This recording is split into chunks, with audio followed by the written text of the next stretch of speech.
What does it actually mean to live in your divinity and humanity at the same time?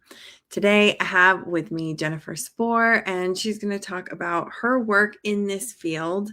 And this is a part of the Magdalene interview series. So if this is your first time seeing us on here, welcome. We're happy to have you. I've created the Magdalene interview series to begin to widen the conversation around who Mary Magdalene is, what she represents, and broadening the conversation to be more inclusive. This is also done in conjunction with the Magdalene Pleasure Pilgrimage, which I am leading to the south of France in September. And if some of the things that we talk about today stir something in you, I'd love for you to reach out and we could talk about what it would look like for you to join us in the south of France and kind of basking in this both Magdalene energy, but very empowered, embodied female energy that so many of us need today and are craving. So without further ado, welcome, Jennifer. Please introduce yourself and tell us a little bit about who you are and what you do. Yeah, thanks, Melissa. Thanks for the warm welcome. I'm excited to be here for this conversation, and I just love Mary Magdalene, and so I'm just feel like it's such a treat, and an honor to have this conversation. So, my name is Jennifer Spor, and I am an oversoul embodied mentor. And so, what does that mean, right? I support mission-led women to not only be clear in the truth of who they are and what they're here to contribute on this planet, but to live that embodiment through their day-to-day reality. Talking about what the oversoul is could be an hours-long conversation on its own, but to put it in the simplest context in this conversation, so we can talk more about Mary as well, right? To say that everybody at this point, and definitely if you're watching this interview right now, you are familiar with the term soul-led, okay? And you're living a soul-led life, right? So you're tuning into your highest self. You are channeling your highest self. You may even have a team of trusted guides that you consult with on occasion, right? But what happens on our quest to lead a soul-led life is that we're tuning in, and we're even taking actions based upon that, right? But then there are times when we are living outside of that. So that could be showing up in relationships intentionally as a lesser version of the truth of who you are to meet someone else. It could be hesitation in taking action on a decision that you know you've already made for yourself internally. Those are just two examples, but it can show up in a lot of different ways.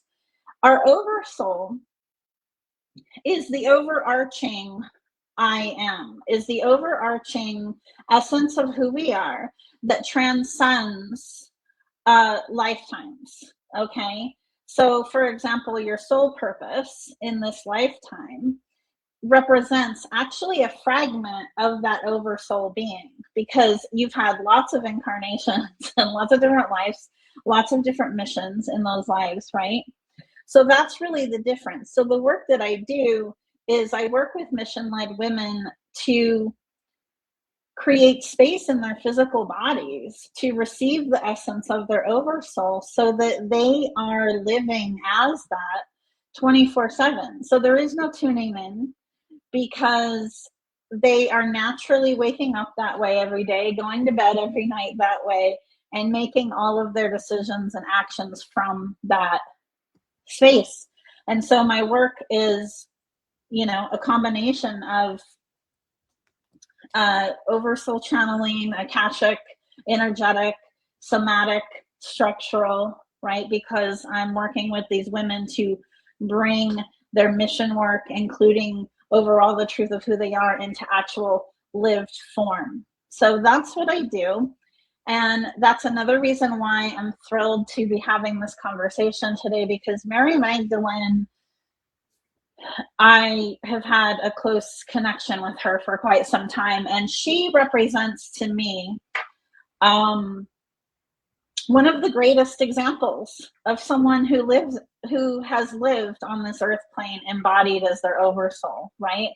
Which is a segue into talking about living embodied in your divinity, which for me has always been defined as living equally embodied as your divine self and your human self, because it's a dance here. And that's what Mary Magdalene's experience of living here has, it is what it represents to me.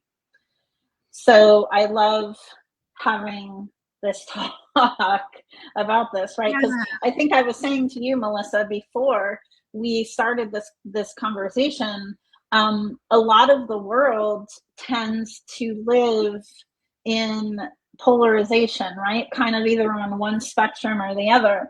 Either you're very much in a space of being on your spiritual journey and you may not be totally grounded, right? And or you may be in another space where you are definitely tuned into your physical reality, but you're not necessarily seeing beyond what's possible for you beyond the constructs of that third dimensional reality, right? So really, this life here, it's a dance. It's a dance of your humanity, your divinity, and living expressed in the truth of who you are. Thank you. That's so beautiful. The element of human in the divine, and divine in the human is so becomes so rich for me and so important in my own like lived experience with having been someone who used spirituality, like thought that that was the goal, was to just like become as little human as possible. And it was really miserable, and it was not a Yeah. and I was also miserable to be around. I think allowing myself to accept my humanity allows me to accept that in others in a massive way. And so Yeah. I'm curious what that looks like for you in your work. If someone is comes to you, or even for yourself, triggered or emotional or challenged, or has an addiction, or just like human shit that happens. Like, what does Yeah. this mean to live in this union? Right. I mean, if someone's coming to into my awareness or into my sphere where they're feeling challenged in some way, um, it really starts with deeper exploration around the root cause of the experience that they're having, right? Because in order to get to the season on your journey here where you're able to truly and willingly, and when I say willingly, I'm including your physical body's willingness as well, Yeah. uh, there needs to be space within your being for that, right? Within your body for that. So someone who is, you know, trying to navigate addiction or trauma, right? Or oppression, even, or discrimination, um, deeper exploration around how they're feeling and what they're experiencing is fundamental to creating the space for what I'm talking about, right? For them to feel individually for themselves more of that balance of the divine and the human aspect. That is part of the journey to union. And when I'm talking about union, I'm speaking about the inner union. Mm-hmm. Yeah, like what does it look like to walk around fully embodied in your what do you call it? Oversoul. Like what does that look like day to day? Because I think that so often, religions and there's this sort of, okay, when you've reached a certain level, this is what it should look like. The yogic path teaches a certain way. The Christian path teaches a certain way. And I'm so curious how you see that. Like, what does it look like if you're living fully embodied? Yeah, at the point that you're living fully embodied, there is there's no urgency, there's no hate, there's no sense of having to show up expressed less than who you really are, because you are who you are through your day to day, every moment of your living, right? You are not bypassing anything by any means, but you're also not getting tangled up in the reactivity of everything that's going on either. And when you wake up in the morning, you can palpably feel the presence of yourself in your body. So really living in an embodied state, you've transcended addiction, you've transcended anything that was triggering you from your prior experiences, whether they're in this life or another one. I mean, you've definitely spent time, and whether you've invested time, money, resources, whatever else, to do that inner work. And everybody has a different role in the world, right? If we were all here meant to focus on the same missions or be passionate about the same things, right? Or do the same things, what would that mean for our world? Right? It really is, what our traditional society has tried to do, which is create an infrastructure of conformity, which, as many people not only know and feel, is directly against the grain of who we are as these amazing multidimensional beings, right? Our society promotes conformity. It promotes fear. It promotes hate. And that is not who any of us are. We are love in human form. And some of what you're saying brings up a question for me around sacred rage. So when I think about Mary Magdalene, I think that this is a woman who definitely knew her sacred rage. We don't necessarily have examples of her turning over tables. We have an example from Jesus doing that, but like, she stood for what she knew in the face of like tremendous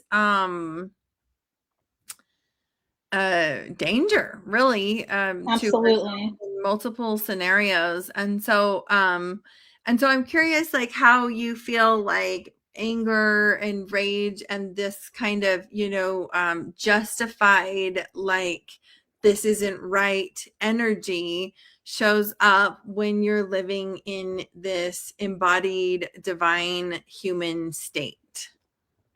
Yeah, it's still there. Absolutely. But yeah, no, I'm not throwing over any tables. If anything, what enrages me, what angers me,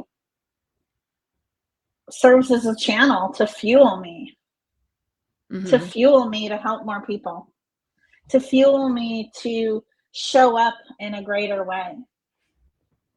Mm-hmm. Because that's the way that we change the world, is channeling that rage, that sacred rage, through showing up, through leading forward, through our willingness to see all of it for what it is and move through it. Yeah. It's a great question that you asked, because there's so much going on in the world and none of it is right. Okay. It's like, this interview probably has clean language, so I'm not going to get into No, any of it that. doesn't. None of it. No. Okay. None of it is fucking right. Okay. None of it is. But our world, our society is set up to, by design, counting on the fact that people like us will get emotionally entangled in it to the point that we're exhausted and distracted and we're unable to show up in our power. Okay? So it is important now more than it has ever been in the history of this planet for every single one of us who know we're here for something greater, who know that we are here, we have something to say, someone to be, and how we're here to contribute, to not let anything get in our freaking way. Yeah, it's really interesting, the question around like allowing yourself to be informed and know what is happening in our world, and Yes. how to be an actual lived help in that, versus Yes. letting it become all consuming and sending you down rabbit holes of fear. And I have been on every side of that conversation, and it's hard. Like some things, it feels so impossible. It feels like, well, what could I possibly do to make a difference? But I also think like we really should be asking ourselves, like, really, what can I do to make a difference? And I see that happening in work, in one-on-one settings, but I also see like the value and importance of listening to people's lived experiences that are different than ours, and being in proximity with people, from multiple cultures and multiple backgrounds and things like that. And yeah, my goodness. I mean, just on CNN this morning, this has come up several times today about what's going on there. And so, like, how are we being a support to empower women to, they're the target, vulnerable victim in that instance. So anyway, I do think that's like a really important conversation around how we hold our mission and how we allow our hearts to crack open. Because that's the answer to the question that you posed, right? It's like, well, how can I make a difference? What can I do? That starts with getting really clear and grounded in the truth of who you are, not just, your values. This is beyond values, okay? This is like, out of the 10 million things, the 10 million effed up things that are going on in the world right now that I definitely care about and that I'm definitely angry about, right? What am I ready to fall on the sword for? What am I also really talented at contributing at where I can make the greatest difference? Those are the questions that we need to be asking ourselves, and then making a conscious choice to direct our energies in that way, right? But a lot of us hesitate in that.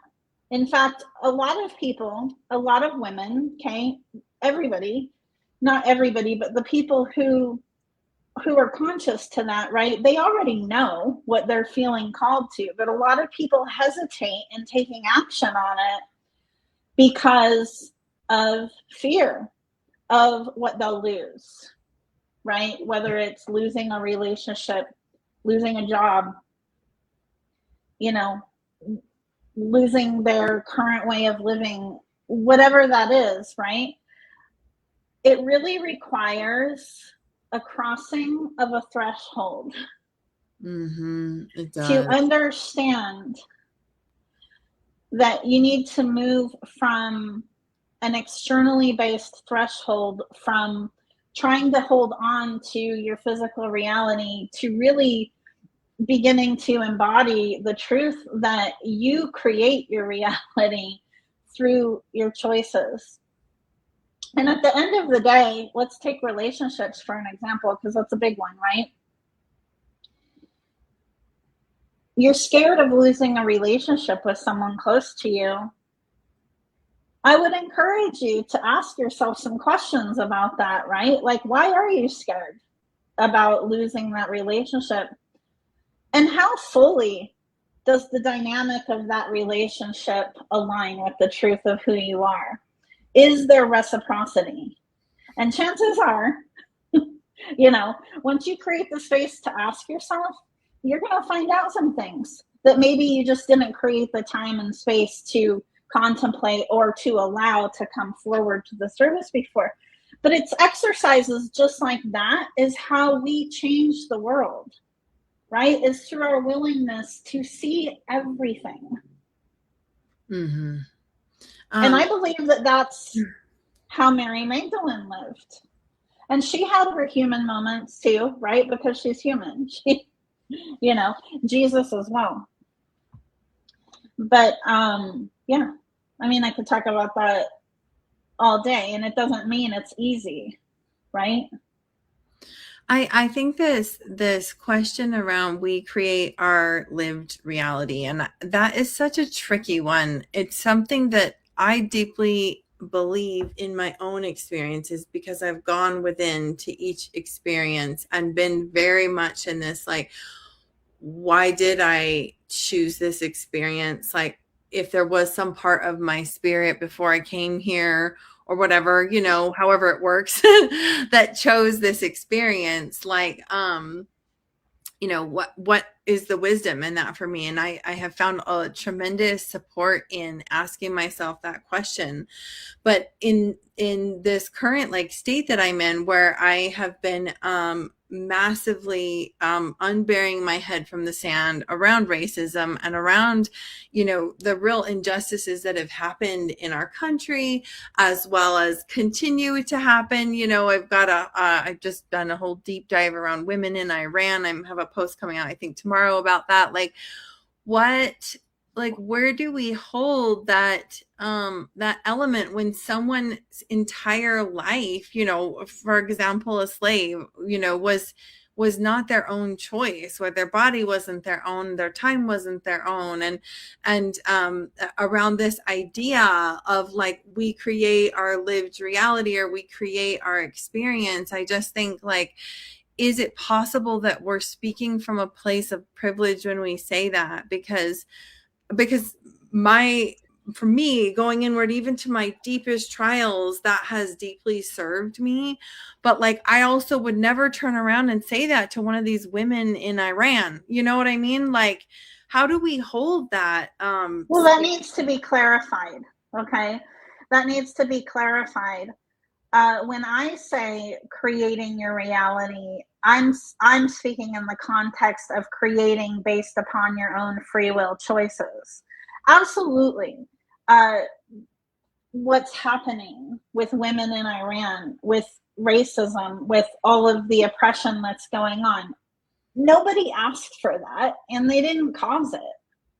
Yeah. There are things that happen in the world that we, to us, to others, right, that they do not choose. So the context that I'm speaking in is in regard to your free will choice, right? And I understand that some of these people, there are many people within across different circumstances and backgrounds who have had their own freedom and free will taken away from them.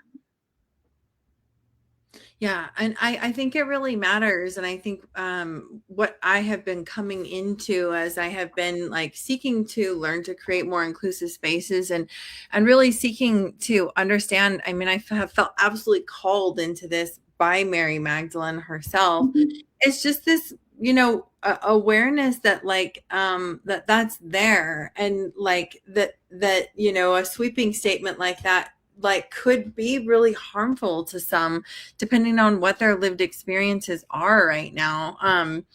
And I say that, and I know that, like, I mean, my goodness, I won't go into the depths of the things that I have gone into meditation around this with, but like they have been deeply unfair and deeply out of my control. And yet, like, they have also been this part of my life, not the whole thing in this whole, iteration of my human experience. Right. So anyway, so I just felt like that was kind of an important rabbit hole to go down. I think Absolutely. as we begin to wind up here, and thank you for all that you shared. I'd love to just ask, like, what ways does this Magdalene energy or working with Mary Magdalene show up for you today? Yeah, it really shows up in how I choose to live my own life. I, through life experience, right, and choice to see, um, I choose to come from a space of clear sight, from truth, and from love, from unconditional love, you know? Yeah. That's the space that I choose to show up every day from. And I feel it's in my own lived experience. And I also speak about often is that it's really important for us to have the willingness to cultivate curiosity and also humility, right? Because we um are in our human aspect, right? We are a product essentially of our own backgrounds and experiences. And that does shape, it can shape our perceptions. And so it's so important, so fundamental, so foundational to be open, Mm-hmm. to be open to learning, to be open to seeing, to be open to trying to understand, to be open to be of support while standing in the truth of who we are. Because we can do that. We can honor the truth of who we are and embody humility. Thank you so much. That was absolutely beautiful. That has been my deepest learning in these last several months. And well, thank you, Jennifer, for sharing your work with us and things today and your relationship with the Magdalene. And I've appreciated this conversation with you. And thank you again to those of you who have watched with us on the Magdalene interview series. I will be going live again in like 2 hours. Today was a big recording day of Magdalene interviews, and I'm just like in this space of swimming in this energy and being called deeper and deeper into love and deeper into underworld spaces that I did not expect to be called. Welcome to Magdalene Energy. So we'd love to see you again on our next episode of the Magdalene interview series. And please do give Jennifer a follow. You can find her links and everything in the description above. Bye for now.